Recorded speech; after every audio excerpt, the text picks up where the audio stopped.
a box heavy. It's in my hand, I got my rocks ready. It's real niggas only, my block is not petty. I'm never satisfied, but I'm done for the day. One flip made a couple hun for the day. Okay, so today I'm doing a quick unboxing of Apple's new iPhone 4. I guess I'm kind of late on getting this, but I actually waited because here in Australia, it's probably best just to wait to get the micro SIM rather than rushing out buying it, then getting a prepaid or waiting for the SIM to come in. So I thought I'd just get it all done in one. So obviously I got with it just the SIM card, which nobody really cares about, and then a generic case, like a generic bumper case, which I think you get a free one with Apple anyway. But yeah, so there it is there. Basically just a plain box with a somewhat pixelated image of the iPhone 4 on it. Not really fantastic packaging. Obviously very minimalistic, as Apple's been aiming for recently.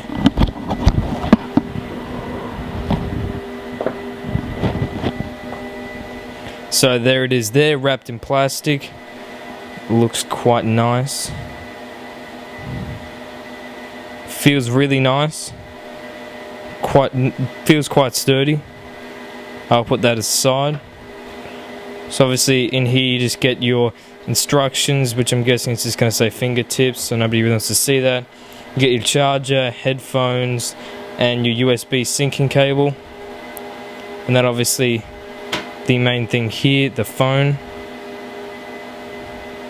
Sorry if this is kind of boring, but just thought I'd make a quick video on this. So you can see the retina there, it looks amazing.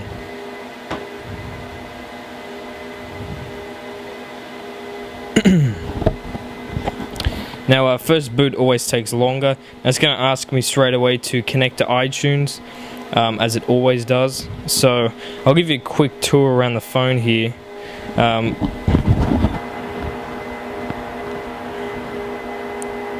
If you can see here, that is the micro SIM. You've got down here just your microphone and speaker. Then you have your USB syncing port.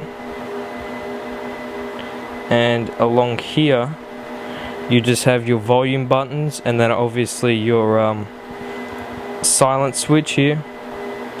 These are separate buttons, by the way, if you can't already tell. And then up the top here, you have your headphone jack and your sleep wake button. And then obviously on the back here, you have your 5 megapixel camera with the LED flash, and then it just says iPhone down the bottom. They don't actually include how many gigs it is in the back. Not really that anybody's going to care, but yeah, I just thought I'd point that out. And then here, on the left side here is where the infamous antenna problem is, which is why I got that generic case for it, so it doesn't run into those errors. But I do believe that they're doing a redemption program where you can actually get a free case from Apple, so I will be using that. And now obviously the back is all changed to glass. Front is all glass. You got your front facing cameras, you can see there.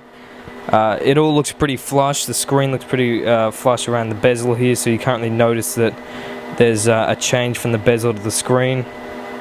It's obviously aluminum around the side. So this is just a real quick rundown, and I'm going to go ahead and connect this to iTunes. A review will be up probably in a week or so, and the review of my laptop and all the other stuff is still coming, still on the way. I actually filmed the review of my laptop before, and when I went to go and put it on my computer, there was an error with the file, and this is like the third time I filmed it, so yeah, I'm just gonna have to redo it again. So hopefully this comes out alright, and if you enjoyed the video, subscribe for more.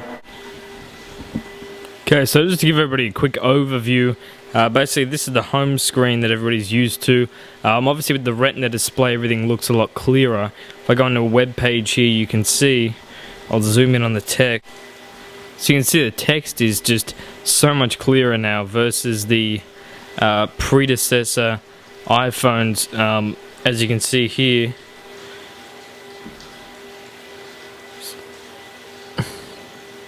So you can see just how sharp that is. I mean, the screen is, I believe, double resolution of the previous generation iPhone.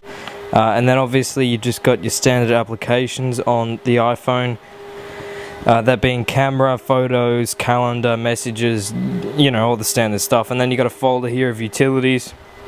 But I've only been using it for about an hour and a half now. Overall, I'm really impressed with it. This is its height, I guess, compared to a chest piece, as you can see over there. A bit taller than a chest piece, but yeah, really nice phone actually. I really like it.